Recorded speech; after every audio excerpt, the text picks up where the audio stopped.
안녕하세요. 사연 읽어주는 남녀입니다. 오늘도 와주셔서 감사드리며 그럼 오늘의 사연 바로 소개해드리겠습니다. 현재 40대 중반이 된 여자입니다. 제 건강에 이상 신호가 발생하기 시작한 건 제가 막 결혼에 꼴이 난 꽃다운 새댁이던 시절의 일이었습니다. 여보, 나 요즘 몸이 좀 이상해. 왜, 감기 걸렸어? 환절기라 그런가? 많이 아프면 오늘 회사에 병 가내고 쉬어. 아니다. 그러지 말고 얼른 옷 입어. 같이 병원 가보자. 아니, 회사에 병가 낼 정도는 아닌데 그냥 느낌이 좀 묘하게 불쾌하고 거북해. 속이 더부룩하니 소화가 자꾸 안 되고 현기증이랑 헛구역질이 자꾸만 올라오기도 하고. 소화불량이랑 헛구역질? 응, 그럼 그거 있잖아. 혹시 입덧 아닐까? 마침 이세를 낳기 위해 열심히 사랑을 꽃피우고 있던 저희 부부는 혹시 임신인가 하는 기대에 크게 부풀었습니다. 증상 자체가 단순한 소화불량 같기도 하면서 얼핏 입덧이랑 비슷하기도 했었거든요. 그래서 동네 종합병원을 찾아가 검사를 받았지만 공교롭게도 임신은 아니었습니다. 결국 그날 전 단순하고 흔한 위장장애라는 진단과 함께 가벼운 약만 처방받아 돌아왔죠.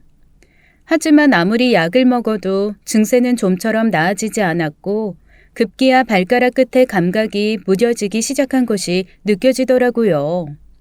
그때 전 위장장애와 무뎌진 발가락 감각을 별개의 증상이라고만 생각했습니다.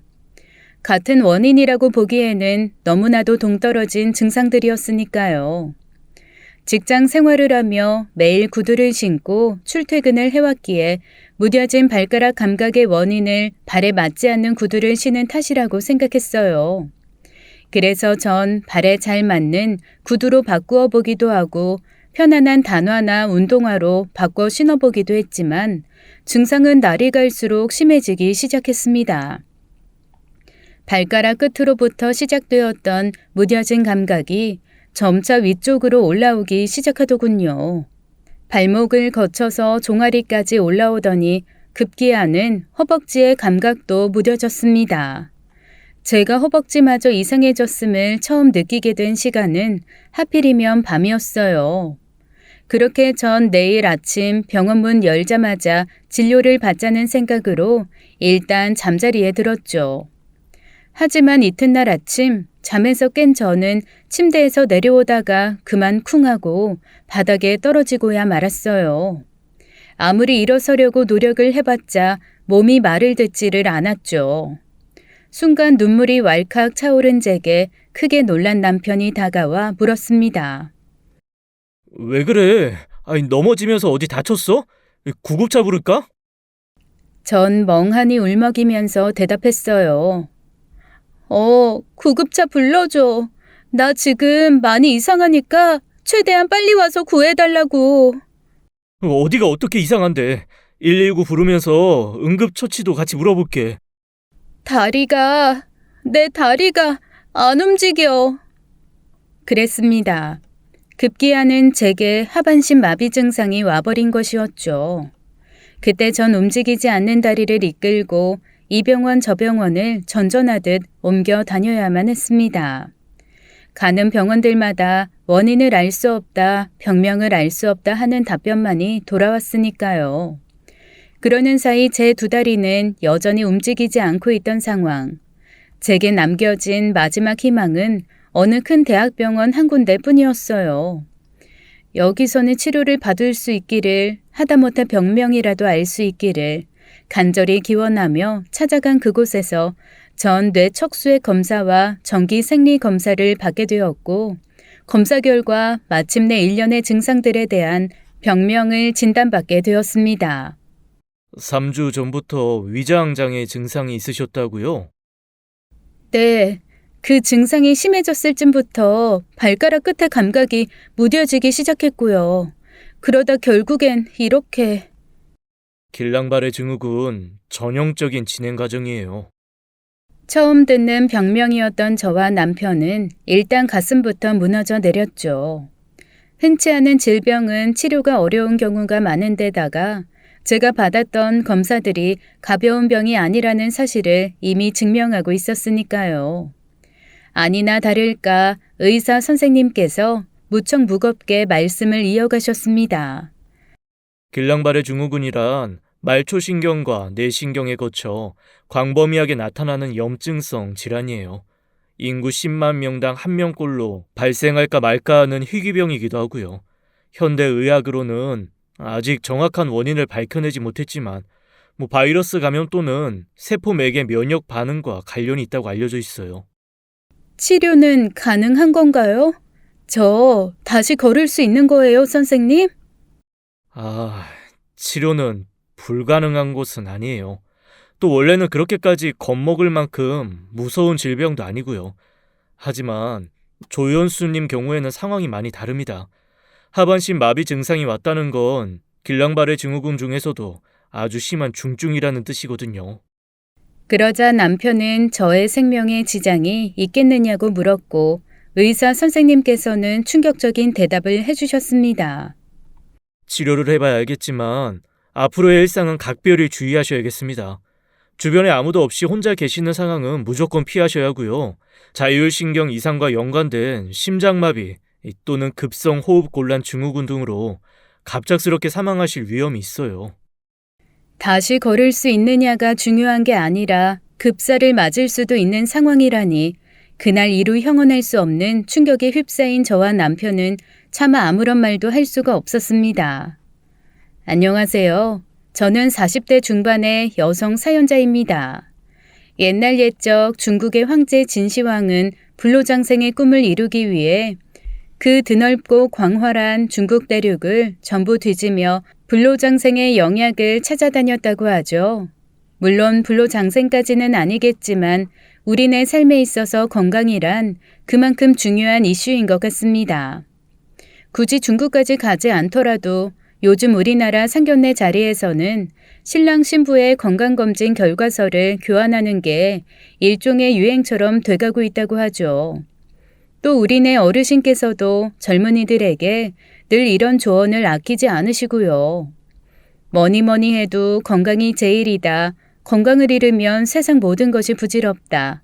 이처럼 삶에 있어서 가장 중요한 게 건강이라지만 역설적이게도 건강이란 잃어보기 전에는 그 소중함을 깨닫기 어려운 것이기도 하죠. 물론 저는 건강의 소중함을 누구보다 잘 알고 있습니다. 어릴 적부터 아주 약한 몸으로 태어났으니까요. 전 친정어머니의 젖을 먹고 자라지도 못했고 심지어 친정어머니의 품에 단 한 번도 안겨본 적 없다고 합니다.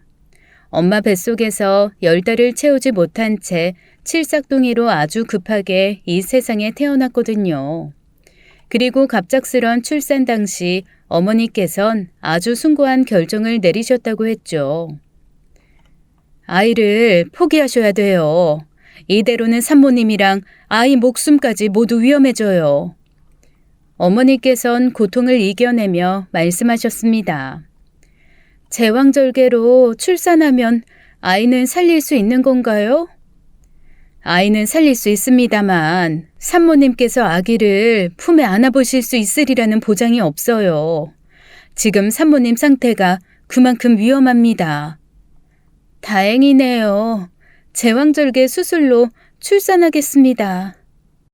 이러지 마. 당신이 위험해진다잖아. 내가 엄마야. 엄마가 돼가지고 살릴 수 있는 자식을 어떻게 포기해.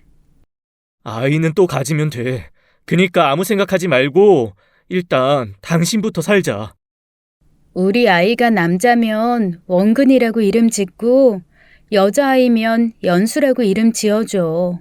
당신 성씨 따서 조원근, 조연수.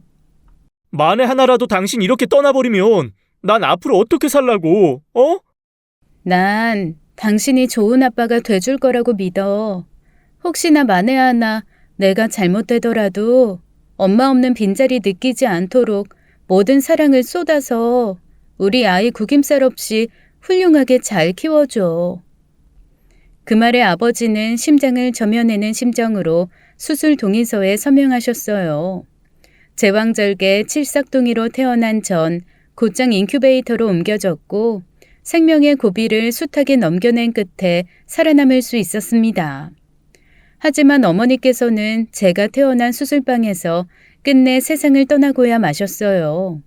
아버지에겐 아내를 잃은 슬픔에 대해 생각할 겨를조차 없었답니다. 돌아가신 어머니와의 약속처럼 저를 훌륭하게 키워내려면 장례를 마치는 즉시 떨치고 일어나셔야만 했습니다. 그러나 안타깝게도 제 친정은 무척이나 가난한 시골 농사꾼 집안이었죠. 더욱이 저는 칠삭동이로 태어난 탓에 어릴 적부터 몸이 좋지 않은 아이였어요. 환절기마다 잔병치레를 하는 건 아주 흔한 일일 지경이었습니다. 이번 감기는 좀 심하게 앓는다 싶더니 폐렴으로 번져서 입원 생활도 해보았고 멀쩡히 길을 걷다가 툭하니 쓰러져서는 심각한 급성 중이염으로 인해 청력 상실 위기라는 진단을 받고 수술을 한 적도 있었습니다. 다행스럽게도 그런 잔병치레들은 제가 성장해 나가면서 잠잠해졌지만 단 하나의 고질병만큼은 좀처럼 차도가 보이지를 않았어요. 그건 바로 아주 심한 아토피 피부염이었죠. 어릴 적 제 피부는 아토피 피부염으로 인해 늘 바짝 말라 있었어요. 피부에서 각질이 무수히 떨어지는 통에 동네 친구들에게 더럽다는 놀림을 받기 일쑤였고 굳이 놀림이 아니더라도 살짝 움직이기만 해도 피부가 갈라져 피가 비치는 통에 육체적 고통이 이만저만이 아니었습니다. 늘 짓물러져 있는 제 피부를 두고 동네 어른들이 문둥병 아니냐는 소리까지 해댈 정도로 증상이 아주 많이 심각했었습니다. 아버지께서는 제 치료를 위해 부단히도 애를 쓰셨어요. 가난한 시골 농사꾼 처지를 무릅써가며 좋다는 병원이란 병원은 다 찾아다니셨습니다. 하지만 전 아무리 치료를 받고 약을 바르고 먹어도 나아지지를 않았어요. 그러던 중 어느 병원에서 아버지께 식이요법을 권했죠. 아토피 피부염의 원인 중에 하나에는 오염된 음식으로 인한 문제도 있으니까요. 예를 들자면 식자재에 남아있는 잔여 농약 같은 원인들 말이죠. 그날로 아버지께서는 남아있던 농약을 모두 폐기 처분하고는 밭도 갈아 엎으셨습니다. 딸 자식인 제게 오직 건강한 음식만을 먹이기 위해 친환경 유기농 농사를 시작한 것이었어요. 하지만 그런 아버지를 두고 동네 아저씨들이 몰래 흉을 보기 일쑤였죠. 농사야 때마다 농약 잘 치고 비료 잘 주면 하늘이 알아서 잘 지어주는 것을 뭐 안다고 멀쩡한 밭을 갈아엎어가면서까지 천난리를 부릴까? 조씨 저 양반이 배가 덜 고팠는갑네 뭐. 아닌 말로다가 유기농이고 나발이고 누가 알아주기나요? 아니면 친환경으로 재배한 작물값을 더 쳐주기를요? 아니잖아. 어차피 농약 쳐서 키운 작물이랑 똑같은 가격에 내다 팔 거면서 무슨 고생을 저리 사서 하는지 원. 사실 정말 솔직히 말씀드리자면 아저씨들의 걱정은 그 시절 기준으론 딱히 틀린 얘기라곤 할 수 없었어요. 지금 세상이야 웰빙 열풍이 불어서 친환경 농작물이 대접받는다지만 요즘과 사회 분위기가 많이 달랐던 당시는 환경이니 건강이니 하는 가치보다는 그저 수확량을 많이 늘리기만 하면 장땡이라고 생각하던 시절이었으니까요. 따라서 아버지의 친환경 농법 초창기에는 별다른 성과 없이 실패만 거듭되는 상황이었습니다. 무엇보다 친환경 농법으로 키운 작물이라고 해서 가격을 더 많이 쳐주지도 않았죠. 더욱이 매년 실패만 거듭하는 바람에 줄어버린 수확량은 고스란히 적자로 돌아오기까지 했는데요. 하지만 아버지의 고생은 헛고생이 아니었습니다. 지독하리 많지 심했던 제 아토피 피부염이 농약 없이 건강하게 자란 채소들만 섭취한 덕분에 조금씩 차도를 보이기 시작했어요. 급기야는 제가 중학교에 들어갈 무렵부터 깨끗하게 나아버렸죠. 놀라움은 거기서 끝이 아니었어요. 아버지의 친환경 농법이 자리를 잡게 되어갈 무렵 대한민국에 웰빙 열풍이 불어닥쳤습니다. 덕분에 친정의 경제 환경도 한층 안정되었고 덩달아 고향 마을 전체의 살림살이 또한 훨씬 나아졌죠. 마을 사람들이 제 아버지의 친환경 농법을 앞다투어 배워갔거든요. 또한 아버지는 그 공로를 인정받아 이장근호까지 뽑히게 되었습니다. 오직 자식사랑 하나만으로 일구어낸 기적들이라고나 할까요? 비로소 건강을 되찾은 저는 공부에 집중할 수 있었습니다. 명문대까지는 아니지만 지방 거점 국립대학교에 입학했어요. 제가 선택한 전공은 식품영양학과였습니다. 건강한 음식으로 아토피 피부염을 낫게 해준 아버지의 뜻을 이어가기 위한 선택이었어요. 그리고 그 대학교에서 제 평생의 배필이 될 남자를 만나게 되었습니다.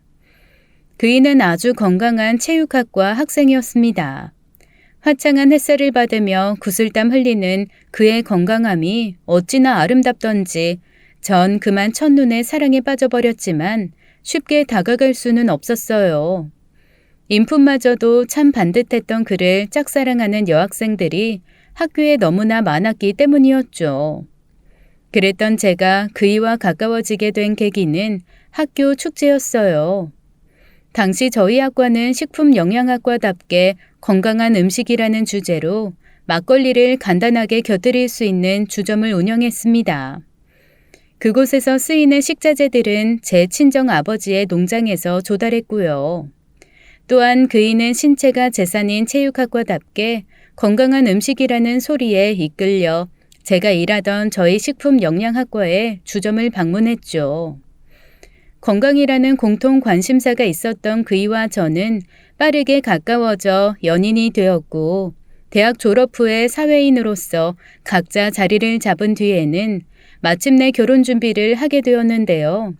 결혼 허락을 받기 위해 처음 만나 뵌 시어머니는 분명 평범하지 않은 분이셨습니다. 형제는 어떻게 되니? 외동입니다. 제 친정 어머니께서 절 낳다가 돌아가시는 바람에 형제가 없어요.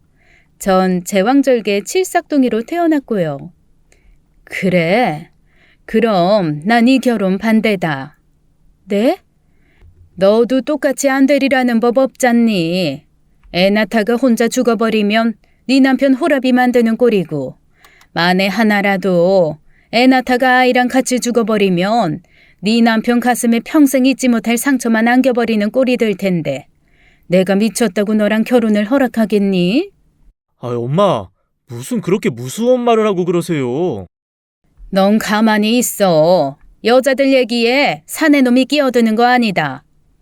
그렇게 그 일을 다그친 시어머니께서는 제게 다시 물으셨어요. 사돈 어른 쪽 형제 관계가 어떻게 된다니? 아버지는 남자 형제 6형제셨어요. 어머나, 6형제씩이나? 여자 형제는 하나도 없고? 네, 고모는 한 분도 안 계셔요. 제 친척 형제들도 다들 남자들밖에 없고요. 합격! 난 이 결혼 찬성이다. 네? 우리 쪽 집안이 대대로 아주 손이 귀한 집안이거든. 삼신 할머니께서 그런 우리 집안을 가엾게 여기셔서 너라는 선물을 보내주신 모양이다. 대대로 다산을 하는 데다가 특히나 사내들만 줄줄이 출산하는 집안의 딸인 너를 말이다. 두말 할 것도 없이 당장에 날 잡자꾸나. 대신 한 가지 약속은 해야 한단다. 애 낳다가 죽지 말렴. 난 우리 아들 호랩이 되는 꼴 절대로 못 보니. 참고로 나는 혼전 동거, 혼전 임신 아주 환영이다. 대이을 손주만 떡하니 낳아서 안겨주기만 하렴. 거기까지만 해도 큰 문제는 아니었습니다. 대이을 손귀한 집안이라는 사정쯤이야 주변에 가끔 보이는 사연이기에 특별하달 것까지는 없었고 시어머니께서도 말을 다소 함부로 하는 경향이 있기는 하지만 천성이 나쁜 사람 같아 보이지는 않았어요. 더군다나 저와 남편은 하루라도 빨리 아이를 낳아 부모가 되고 싶었기에 저에겐 손귀한 집안의 며느리라는 스트레스는 사실상 없는 것이나 다름이 없었죠. 문제는 저희 부부가 이세를 낳기 위해 열심히 사랑을 꽃피우던 무렵에 벌어졌습니다. 어릴 적 아토피 피부염이 완치된 이후로 지금껏 쭉 건강하게 지내왔었던 저에게 하반신 마비 증상이 닥쳐오더니 길랑발의 증후군이라는 희귀병을 진단받게 되었어요. 여기서 잠깐 제가 겪은 길랑발의 증후군에 대해 설명을 드리자면 길랑발의 증후군은 일상생활 중에 근육이 갑자기 수축되거나 사지 마비 증상이 생기는 일종의 자가 면역 질환입니다. 인구 10만 명당 1명꼴로 발생할까 말까 하는 희귀병이기도 하죠. 보통 짧게는 6년, 길게는 1년 이내에 증상이 개선되고 대개 생명을 위협할 정도로 심한 경우는 아주 극히 드물다고 하는데요. 애석하게도 제 상태는 아주 많이 안 좋은 케이스에 들었습니다. 하반신 마비로부터 회복해 다시 걷게 될 수 있느냐가 중요한 게 아니라 병으로부터 목숨을 부지할 수 있느냐가 훨씬 중요할 지경이었죠. 급사를 맞을 수도 있는 상황이었거든요. 자율신경 이상과 연관된 심장마비 또는 급성호흡곤란 증후군 등의 사태로 인해 말이에요. 그런 상황에 놓인 제 심정은 그야말로 무너져 내린 상태였습니다.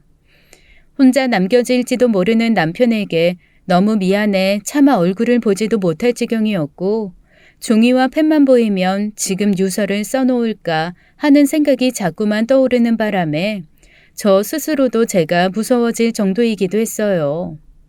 반면 남편은 침착하게 대응했습니다.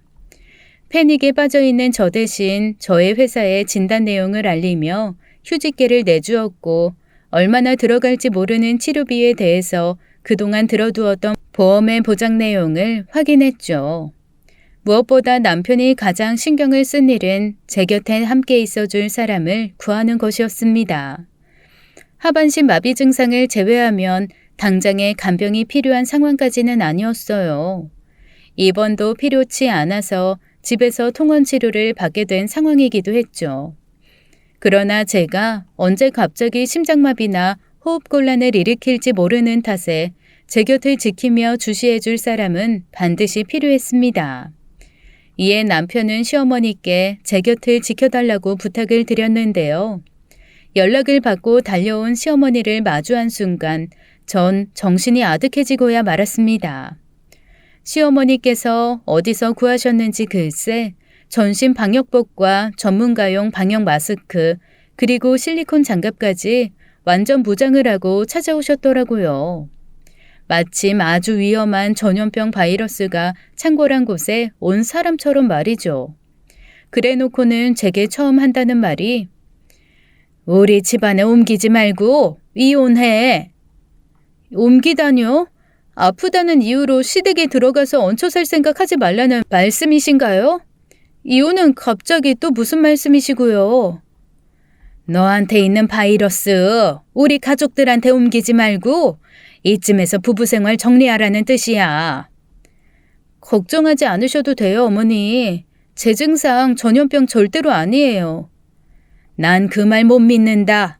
길랑발의 증후군인지 뭔지 그 병의 발병 원인들 중에 하나에는 바이러스 감염도 있다면서.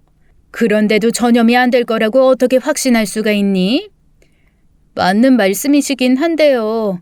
당연히 병원에서 바이러스 검사했고 제 경우에는 바이러스 감염으로 인한 발병이 아니라는 진단이 분명하게 나왔어요.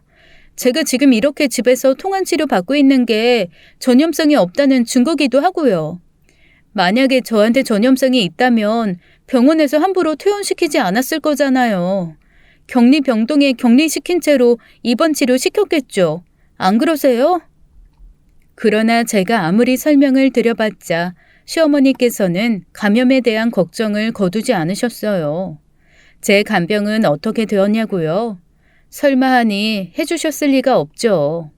그날 시어머니께서는 정말로 전염을 걱정한 나머지 제 남편을 시댁으로 데리고 들어가려고 오셨던 것이었습니다. 시어머니께서는 남편의 짐을 챙기기 시작하셨어요. 하지만 저에게 시어머니를 말릴 방법도 힘도 없었습니다. 하반신 마비 상태였던 데다가 급살의 위험까지 안고 있는 상황이었으니까요. 마침 퇴근한 남편이 시어머니를 말리면서 다행스럽게도 강제 분가를 당하는 상황까지는 면하게 될 수 있었습니다만 이후로 전 참으로 치사한 대접에 놓여버리고 말았죠. 시어머니께서 저를 평균 취급하기 시작하셨거든요. 이런 식이었어요. 시어머니께서는 저와 직접 대면하고 목소리로 대화를 나누려고 하지 않으셨습니다. 오직 문자 메시지나 전화 통화로만 이야기를 나누셨을 뿐이죠. 정 불가피하게 얼굴을 마주해야 하는 상황에서 그놈의 전신 방역복과 마스크를 꼭 착용하셨습니다.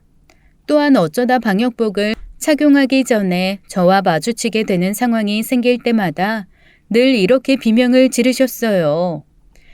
가까이 오지 마라. 이 더러운 평균 덩어리야. 난 너처럼 희귀병 걸려서 휠체어 신세지기도 싫고 언제 죽을지도 모르는 신세 되기도 싫어. 앞으로 내 주변 5m 근처로 접근할 생각일랑 꿈에도 꾸지 마.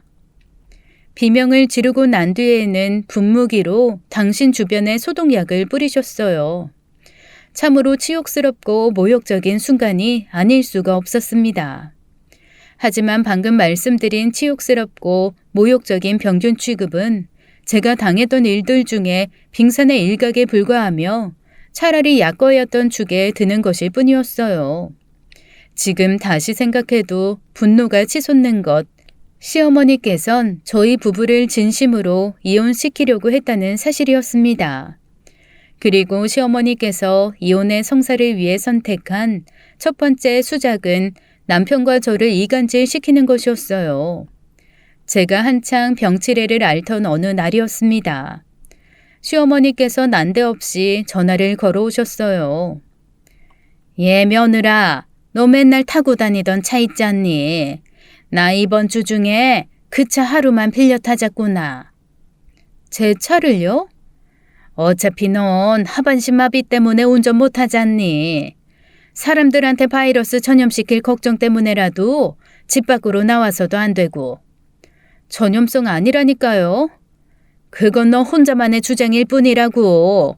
난 못 믿는다고 몇 번을 말하니? 아무튼 간에 차 좀 빌려 쓰자꾸나. 내 차는 정비소 들어갔어. 수리 마치고 나오려면 한 며칠은 걸린다더라. 절 계속 전염병 환자 취급하시면서 차는 무서워가지고 어떻게 빌려가시려고요. 어머님 생각대로 제가 진짜 전염병 환자라면 제가 지내던 공간이나 만졌던 차에도 바이러스가 묻어 있을 건데 그런 차 빌려가시면 어머님도 감염되시는 거잖아요. 내가 알아서 소독 철저하게 한 뒤에 이용하도록 하마. 그럼 빌려주는 걸로 알고 차키는 소독약으로 깨끗하게 닦아서 너네 집 현관밖에 내놓으렴. 전 그냥 시어머니께서 바라는 대로 차키를 현관밖에 내놓았죠. 전염병이네 아니네 하며 시어머니랑 입씨름할 기운도 없었으니까요. 그런데 며칠 뒤에 피가 거꾸로 솟구치는 사건이 발생하고야 말았습니다. 퇴근하고 돌아온 남편이 제게 웬 휴대폰 사진 몇 장을 보여주더라고요. 이 사진 좀 봐봐. 엄마가 몇 달을 고민 속앓이만 해오다가 나 위해서 아주 어렵게 보내는 사진이라는데 이게 어떻게 된 일이야? 영문 모르는 채로 얼떨결에 사진을 들여다본 저는 경악했습니다. 제 차가 러브호텔 주차장에 주차되어 있는 사진이었거든요. 설명 좀 부탁할게. 당신을 일부러 의심하자는 건 아니지만 이렇게 사진이 있는 이상 확인이 필요해서. 시어머니의 목적이야 너무 뻔한 일이었죠. 저를 외간 남자와 러브호텔이나 들락거리는 더러운 여자로 만들어서 이혼시키려는 거. 이에 저는 수치심을 무릅쓰고 그 사태에 대해 설명해야만 했습니다.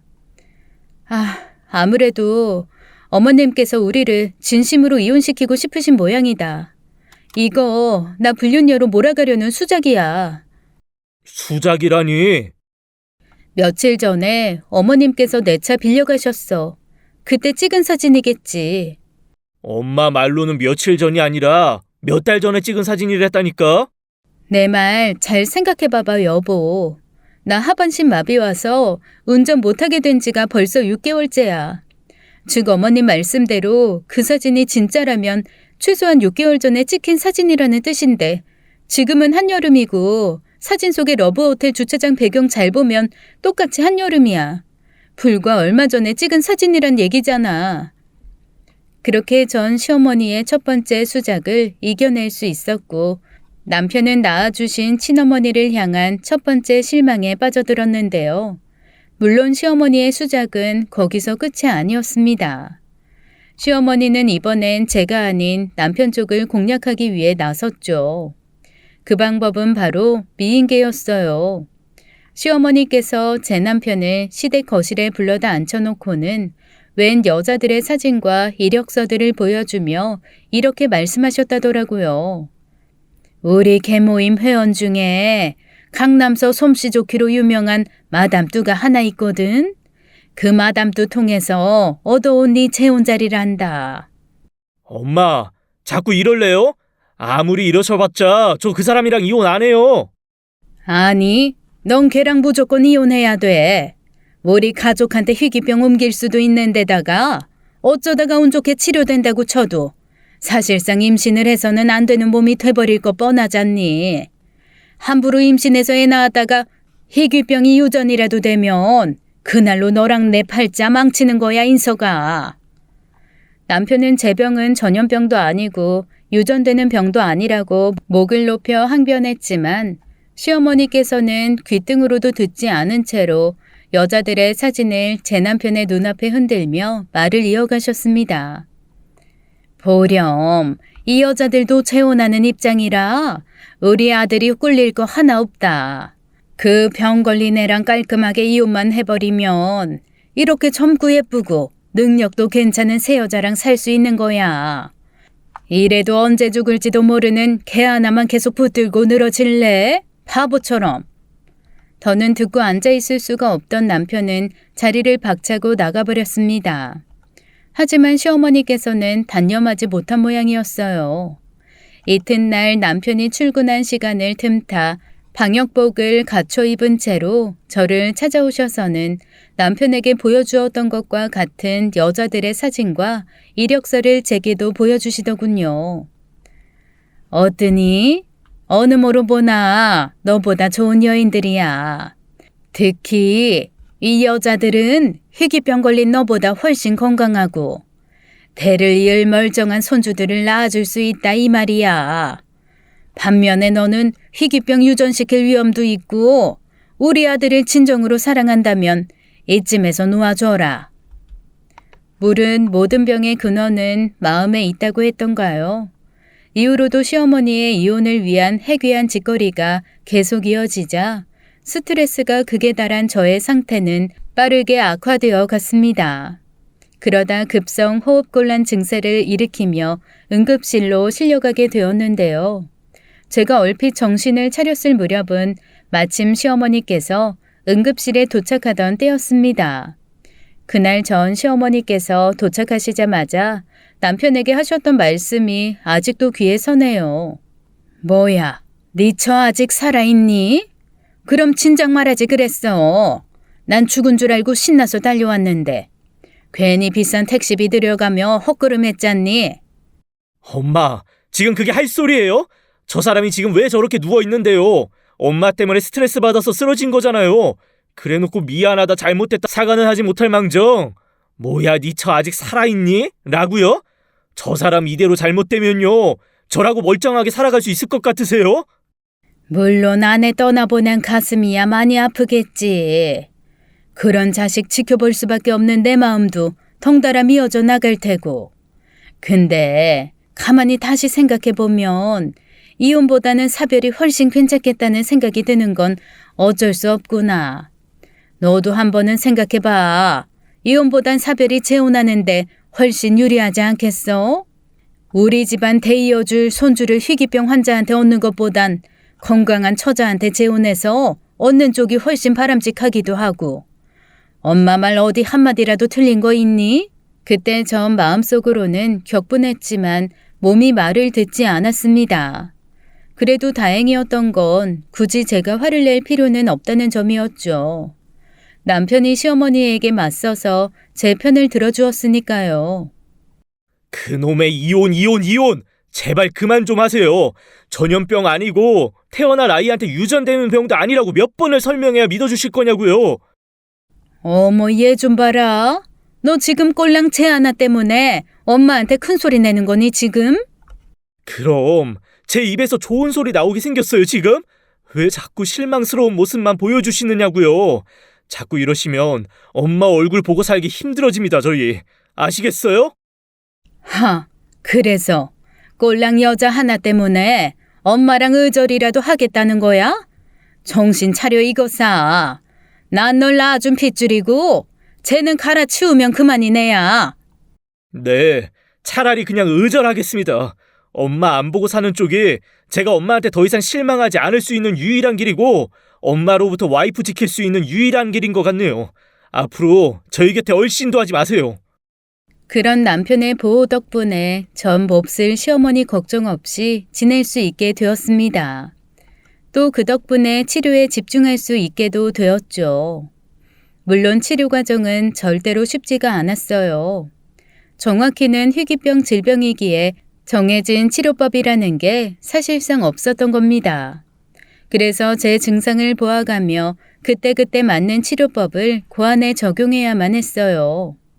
고통스러운 혈장분리 반출술을 통해 혈액 안의 독소를 제거해보기도 하고 면역 글로불린 주사라는 것을 맞아보기도 했으며 진통제와 스테로이드는 상시로 달고 살다시피 했습니다. 때로는 상태가 악화되어 인공호흡기에 호흡을 의지해야 하는 일도 생겼고요. 그렇게 고된 치료에 하루하루 지쳐가던 어느 날 곤히 잠들어 있던 제 꿈에 처음 보는 여인 한 명이 나타나더군요. 전 그 여인이 절 낳다가 돌아가신 제 친정어머니의 모습이라는 사실을 직감적으로 느낄 수가 있었습니다. 그리고 그 여인 앞에 선 제 모습은 어린 아이의 모습이었죠. 엄마? 엄마 맞죠? 그래, 내가 우리 연수 낳아준 엄마란다. 근데 왜 이제서야 왔어요? 아빠가 혼자서 얼마나 힘들었는데요. 내가 엄마를 얼마나 보고 싶었는데요. 같이 있어주지 못해서 미안해. 하지만 엄만 하늘나라에서 우리 연수를 늘 지켜보고 있었어. 절 보고 있었어요? 그럼 당연하지. 우리 연수가 얼마나 훌륭한 어른이 되었는지, 또 아픈 병을 얼마나 씩씩하게 이겨왔는지도 엄마는 다 알고 있는걸. 고생은 이제 거의 다 끝났으니까 앞으로 조금만 힘내서 더 버텨주렴. 엄마가 이렇게 응원할게. 사랑하는 우리 딸 연수 파이팅. 전 그날의 꿈을 이렇게 생각해요. 친정 어머니께서 제 병을 낫게 해주기 위해 잠시 다녀갔던 것이라고. 이후로 기적 같은 일이 아주 서서히 일어났습니다. 마비되어 있던 제 하반신 중 오른쪽 엄지발가락에 문득 간지러움이 느껴졌어요. 이에 희망을 품게 된 저희 부부는 더더욱 치료에 전념하게 되었고 하반신 마비 증상을 포함한 제 희귀병의 모든 증세가 마침내 완치되었습니다. 완치 판정을 받고 병원을 떠나며 어찌나 눈물이 줄줄 흐르던지 그때 전 건강의 중요성을 다시금 깨닫게 되었어요. 긴 시간 만에 다시 신발을 신고 두 발로 땅을 딛고 다시 일어나 저 혼자만의 걸음으로 따사로운 햇살을 마주하는 기쁨을 만끽하면서요. 그 모든 기쁨들이 건강 없이는 누릴 수 없는 것들이었죠. 또한 한 가지 더 간절해진 것이 있었어요. 그건 바로 여보, 나 엄마 되고 싶어. 당신이랑 우리 닮은 아이 잘 낳아서 예쁘게 키워내고 싶어. 일단 너무 무리는 하지 말자. 당신 완치 판정 받은 지도 얼마 안 지났잖아.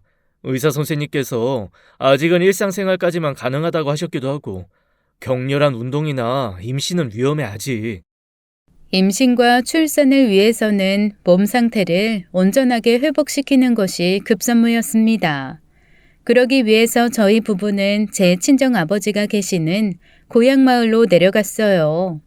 그곳에서 고향마을의 좋은 공기와 친정아버지의 유기농 식단을 통해 몸을 추슬렀죠. 덕분에 건강 상태를 회복한 저는 오래지 않아 임신에 성공하게 되었지만 부모 되기란 무엇 하나 쉬운 게 없더라고요. 태아가 7개월에 접어들던 그날 갑작스런 조산이 닥쳐왔습니다. 제가 태어날 적 친정 어머니께서 겪으셨던 것처럼 말이죠. 구급차를 타고 병원으로 달리는 내내 제 머릿속에는 과거 아버지께 들었던 이야기가 맴돌았습니다. 저의 목숨을 구하기 위해 자신의 생명을 던져 제왕절개 수술을 선택했던 친정 어머니의 이야기였죠. 병원에 도착해 산통을 겪으면서 저는 어머니께서 어떻게 그렇게 숭고한 선택을 할 수 있었는지 이해하게 되었습니다. 저도 같은 마음이었으니까요. 여보, 잘 들어. 얼마든지 말만 해. 혹시라도 나랑 애기 둘 중에 하나만 살 수 있는 상황이 온다면 주저하지 말고 아기를 선택해. 난 이 세상에 우리가 사랑했다는 증거를 남겨두고 떠나는 것만으로도 충분히 행복하니까. 아마 임신과 출산을 겪어보신 대부분의 여성 애청자 여러분들께선 공감하실 수 있는 심정이라고 생각해요. 나와 아기 둘 중 하나만을 꼭 선택해야 한다면 당연히 아기를 살리는 쪽을 선택하겠죠. 그런데 수간호사가 이렇게 말하더군요. 조연수 산모님, 상태 대단히 안정적이에요. 별탈 없이 순산하실 테니까 걱정하지 마세요. 그렇게 전 쌍둥이 아들을 출산했습니다. 이루 말로 형언할 수 없는 기쁨에 휩싸인 순간이었고 부모로서의 무한한 책임을 짊어진 날이기도 했어요. 이후 저희 부부는 쌍둥이 아들에게 모든 사랑을 다 주며 키웠습니다. 두 아들은 제 고향 시골 마을에서 자유롭게 뛰놀고 친정 아버지의 친환경 건강식을 먹으며 튼튼하게 잘 자랐죠. 공부를 잘하고 말고는 아무런 상관도 없었습니다. 씩씩하게 잘 자라는 모습을 보기만 해도 그저 행복하기만 했으니까요. 부모로서 지내는 시간은 무척이나 빠르게 지나갔습니다. 정신을 차려보니 쌍둥이 아들은 초등학교에 다니고 있었고 시어머니와 의절한 날로부터는 10년이라는 아주 긴 시간이 지나가 있더라고요. 여기서 갑자기 시어머니의 이야기가 다시 튀어나오는 이유는 바로 그 무렵쯤에서 시어머니께서 저희 부부를 찾아오셨기 때문입니다. 오랜 세월이 지난 뒤에서야 다시 만난 시어머니는 많이 늙어 계셨어요. 아니 정확하게 말하자면 세월과 나이 때문은 아닌 것으로 보였습니다. 누가 봐도 병색이 아주 완연한 모습이었거든요. 시어머니께서는 회한 가득한 목소리로 말을 떼셨습니다. 안색을 보아하니 넌 병이 다 나은 모양이로구나. 희귀병이라 치료하기 힘들었을 텐데. 어머님께선 건강이 많이 안 좋아 보이시네요. 어디 아프세요? 그게 뭐 별다른 병은 아니고 그냥 혈액암 중 가장 흔한 병이래. 순간 전 복잡 미묘한 감정을 느꼈어요. 저를 전염병 숙주 취급한 것도 모자라서 남편과 이간질에 이혼시키려고 했던 시어머니의 기억은 분명 미운데 혈액암에 걸려 쇠약해진 채로 눈앞에 앉아있는 모습은 내심 가슴이 아프더군요. 한편으로는 늙고 병들어서 보살필 사람 없어지니까 자식이 아쉬워서 왔나 싶은 생각도 들었습니다. 그래서 찾아오신 거예요? 나이 먹고 병들어서 보살필 사람 없으니까. 어머님 스스로가 그토록 괴롭혀서 쫓아내다시피 했었던 자식 며느리 손길이 아쉬워져서요? 저한테 불륜남이랑 러브호텔 들락거리는 여자라는 누명까지 씌워가면서 억지로 이혼시키려고 할 때는 언제고. 설마 아니 이제 와서 병간호 해달라는 뜻은 아니죠? 그땐 정말 진심으로 네 병이 전염되고 유전되는 것이라고 믿었어. 그런 너로부터 내 아들과 미래의 손주를 구해내기 위해 최선을 다했었을 뿐이야. 그때 내 행동들을 이제 와서 사과하고 싶지는 않다. 이 나이 먹고 사과하고 용서받아봤자 뭐가 달라지겠니? 더군다나 난 살 날도 얼마 남지도 않았는데. 정말 솔직히 말씀드리자면 그때 저 잘못했다는 말 한마디면 시어머니를 용서해 드릴 수 있을 것도 같았거든요. 시간도 벌써 10년이나 지난 일이었던 데다가 병색이 완연한 모습에 마음마저 약해져 있었기 때문이었죠. 그런데 참 어쩌면 그렇게 사람 안 변하는지 사과하지 않겠다는 그 말에 제 마음도 다시 닫혀버렸습니다. 알겠습니다. 더는 말 섞고 싶지 않으니까 용건만 간단하게 하고 돌아가 주세요. 치료비 필요하세요? 아니면 유언 들어줄 사람 필요하신 거예요? 골수가 필요하단다. 무슨 골수요? 내가 걸린 혈액암이 백혈병이거든. 치료받으려면 골수이식 수술이 필요하고 그래서 내 아들을 만나러 왔으니 넌 아들만 불러주고 빠지거라. 아들이랑 둘이서만 얘기하고 싶다. 그 사람이 제 남편이에요, 어머님.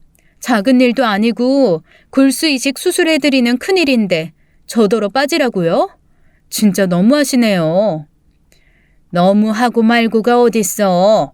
시애미 며느리 사이는 원래 따지고 보면 남남인데. 바로 그때 제 쌍둥이 아들이 학교를 마치고 귀가했어요. 그런 둘을 생전 처음 마주한 시어머니께서는 그 자리에서 얼어붙으셨죠. 저 아이들이 내 손주들이겠구나. 어떻게 바로 알아보시네요?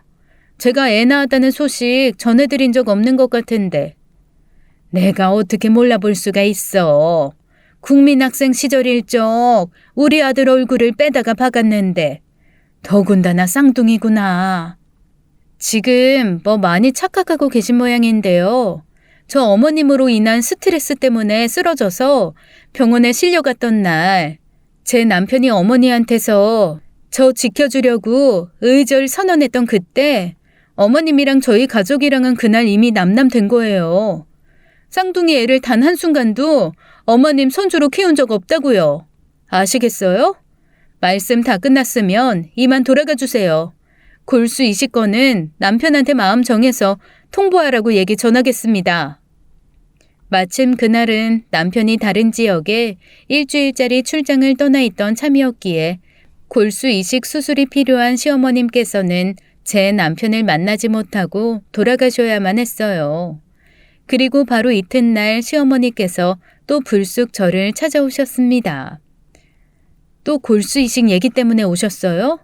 그런 거라면 돌아가서 기다리세요. 말씀드렸잖아요. 남편 지금 출장 중이라고요. 오늘은 그래서 온 거 아니야. 밤새 우리 쌍둥이 손주 얼굴이 아른거려서 왔어. 애들 좀 한번 만나게 해주려무나. 분명 말씀드렸는데요. 그 애들 어머님 손주가 아니라 저랑 남편 자식이라고요. 아들 며느리 쫓아내놓고 대체 무슨 염치로 이제 와서 손주 찾으세요?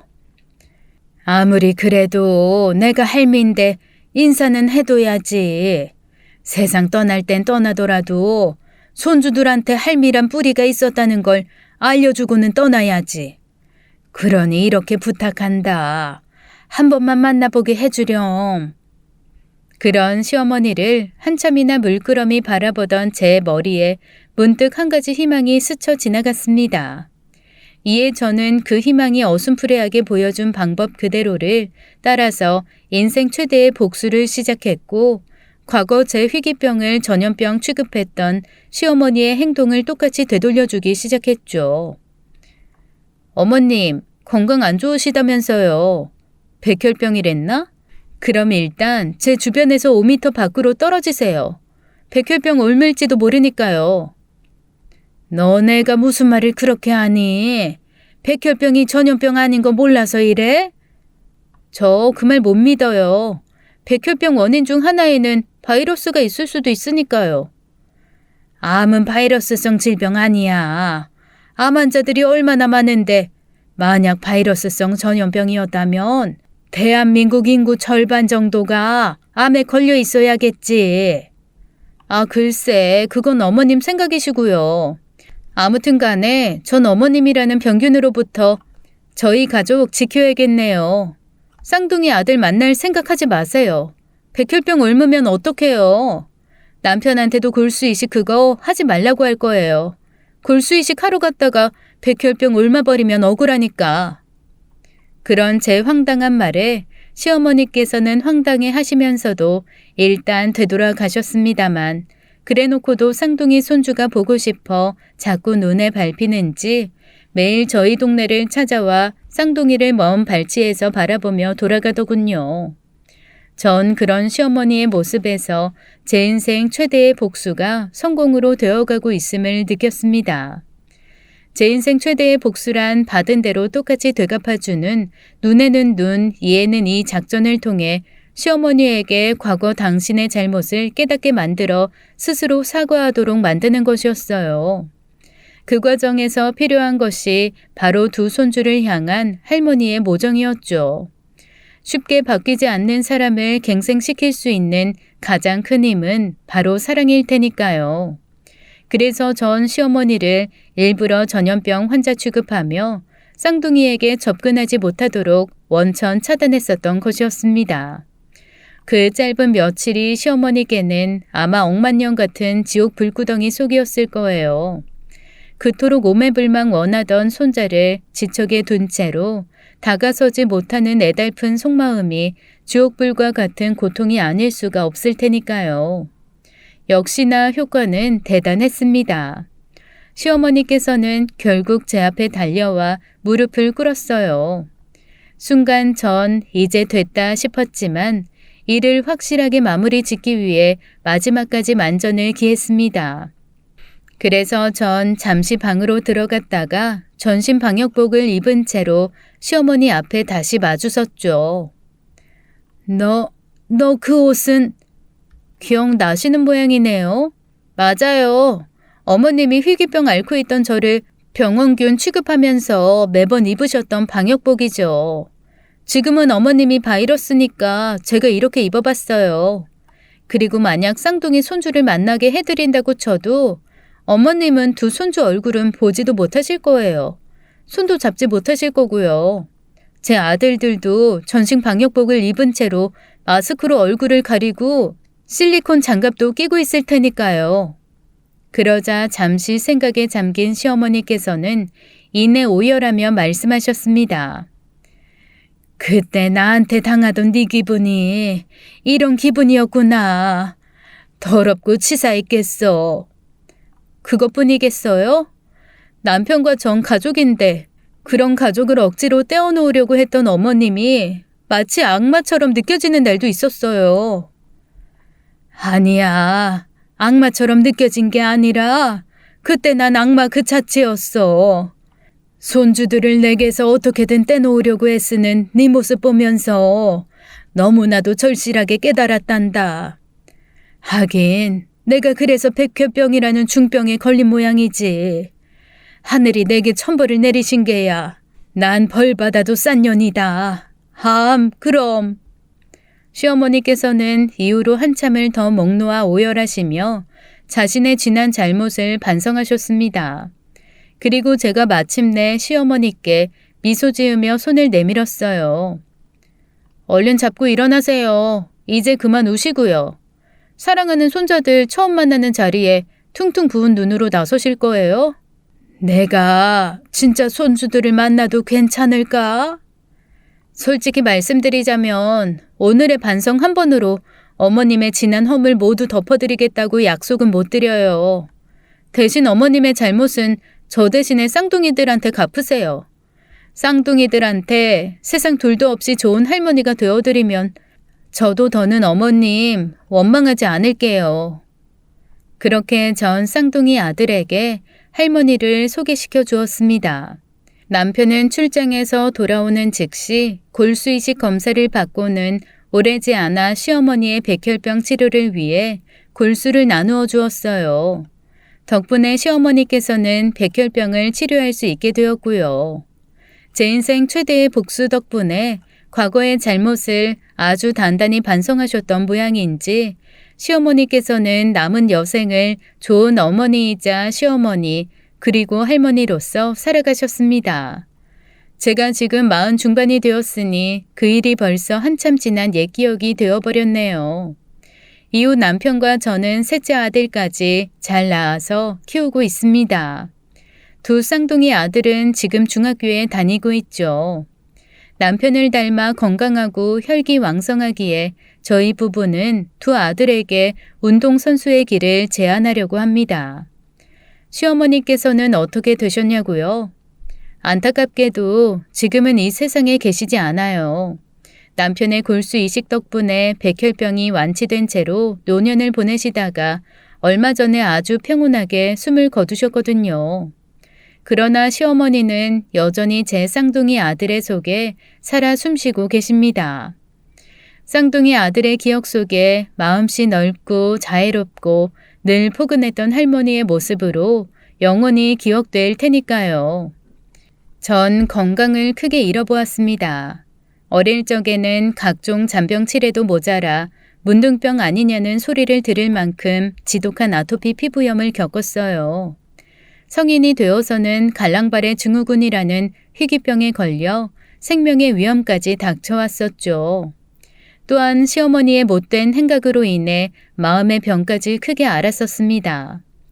그 과정에서 제가 잃어버린 건강은 제 삶 그 자체였어요. 몸이 아프니 사랑하는 사람을 힘들게 만들고 사랑하는 사람이 힘들어지니 제 마음 또한 더 아파지는 악순환의 연속이었죠. 그래서 전 건강이란 잃어버리기 전에는 소중함을 쉽게 깨닫기 어려운 것이라고 생각합니다. 또 그래서 이렇게 여러분들에게 사연을 보내드리게 된 것이었어요. 건강 없이는 세상 온갖 진귀한 금은보화들이 전부 부질없다는 것을 이번 기회에 여러분 앞에 꼭 말씀드리고 싶습니다. 그러니 애청자 여러분, 아플 때 참지 말고 병원 가서 꼭 진찰 받고 건강검진도 수시로 꼭 받으셔야 돼요. 앞으로 펼쳐질 100세 시대 여러분의 나날에 건강한 행복이 깃들길 기원하며 들어주셔서 감사합니다. 지금까지 사연 읽어주는 남녀였습니다. 끝까지 시청해주신 여러분 감사드리며 저희는 다음 사연으로 돌아올게요. 감사합니다.